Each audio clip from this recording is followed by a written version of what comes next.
बिस्मिल्लाहिर्रहमानिर्रहीम। आज हम जिस टॉपिक को डिस्कस करने जा रहे हैं वो है शिया मज़हब के अंदर आइमा के फ़ज़ाइल। और इसी हवाले से जो रवायत मैं आपको बताने जा रहा हूँ, हैरान मैं इस बात पर हूँ कि आप लोग कैसे इस रवायत को तस्लीम करते हैं जिसमें आइमा का फुजला तक पाक है और उसकी खुशबू मुश्क जैसी है। फुजला समझते हैं ना, वाशरूम। और आपके मोतबर उलमा मुहद्दिस और मोतबर जो आपकी किताबें हैं इसमें वो रवायत लिखी हुई है और किसी ने इस रवायत को ज़ईफ नहीं कहा, सब ने इस रवायत को सही कहा और नकल किया। और इस रवायत को बताने से पहले मैं इस कदर हैरानगी से ये बात कर रहा हूँ कि आइमा के बारे में आपकी किताबों में वो कुछ लिखा है कि इंसानी अकल दंग रह जाती है।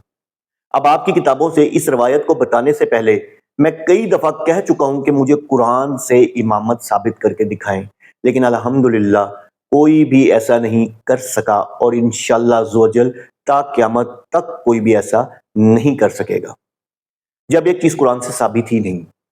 और फिर हम उनको अंबिया के बराबर लाकर खड़ा कर देना और उनके बारे में वो बातें करना जो कि फ़ज़ाइल के हिसाब से नाऊज़ बिल्लाह माअज़ल्लाह अंबिया को भी नहीं मिली। ये जी किताब रोज़तुल मुत्तकीन है, इसके मुसन्निफ हैं जी तकी मजलिसी, जिल्द नंबर 13 सफ़ा नंबर 235। वो कहते हैं जी इमाम की 10 निशानियां होती हैं, वो पाक हालत में और खतना शुदा पैदा होते हैं और जब ज़मीन पर रखे जाते हैं तो अपने दोनों हाथों की हथेलियों पर गिरते हैं और बुलंद आवाज़ से कलमा शहादत पढ़ते हैं। इन्हें जनाबत लाहक नहीं होती, इनकी आँख सोती है मगर दिल नहीं सोता। वो ना जमाई लेते हैं और ना अंगड़ाई करते हैं। वो अपने पीछे को भी इसी तरह देखते हैं जैसे अपने सामने को देखते हैं और इनका फुजला मुश्क की खुशबू जैसा होता है। अस्तगफिरुल्लाह। जमीन इनके फुजले को छुपाने और निगल लेने पर मामूर होती है। अस्तगफिरुल्लाह। और जब वो अल्लाह के रसूल सल्लल्लाहु अलैहि वसल्लम की ज़र्रा पहनते हैं तो वो इन पर बिल्कुल दुरुस्त बैठती है और जब वही ज़र्रा दूसरे लोग चाहे लंबे हों या छोटे हों पहनते हैं तो वो इन पर एक बालिश ज़्यादा हो जाती है और वो इमाम हमेशा मुहद्दिस रहते हैं यहाँ तक कि इनके अयाम ख़त्म हो जाते हैं। सलाम हो। अब आप देखें कि ये जो रवायत है और जो फ़ज़ाइल बयान किए जा रहे हैं, यार ये खुसूसियात तो अंबिया में भी नहीं थी। अस्तगफिरुल्लाह माअज़ल्लाह।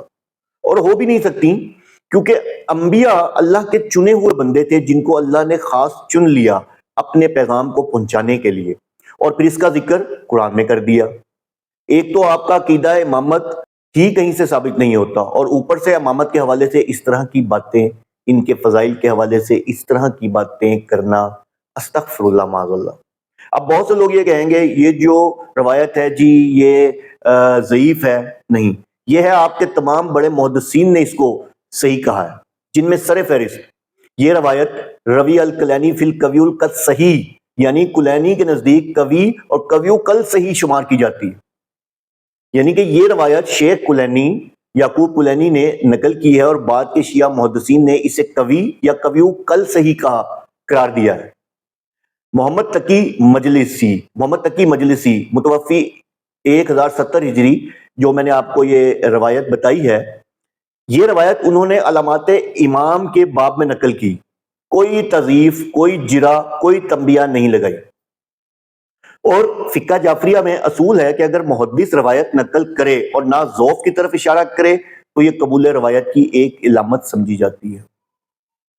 अल्लामा मोहम्मद बाकिर मजलिसी 1111 हिजरी, किताब बहरुल अनवार, मौज़ू खसाइसुल आइमा अलामातुल इमाम वलादत आइमा के अबवाब। अल्लामा मजलिसी ने आइमा की विलादत, तहारत, फ़ौकुल आदात, सफ़ात से मुताल्लिक इस नौयत की रवायत को बिला रद्द जमा किया है। फ़िक़्ह जाफ़रिया में आइमा अहले बैत की अलामात और खसाइस से मुताल्लिक इस रवायत को अकाबिरीन शिया मुहद्दिसीन जैसे मोहम्मद तकी मजलिसी, अल्लामा मजलिसी, शेख हुर आमली और मुहद्दिस नूरी ने नकल किया है और किसी शिया मुहद्दिस ने इसे ज़ईफ़ या मरदूद नहीं कहा।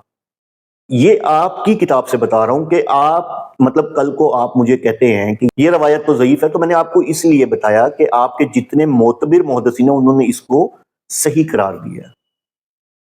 तो ये देख ले, ये है आपके शिया मज़हब के अंदर कि यानी कि जो आपके इमाम हैं उनका फुजला میں کیا اپنے منہ سے کہوں گے فضلہ آپ سمجھتے ہیں فضلہ کیا ہوتا ہے؟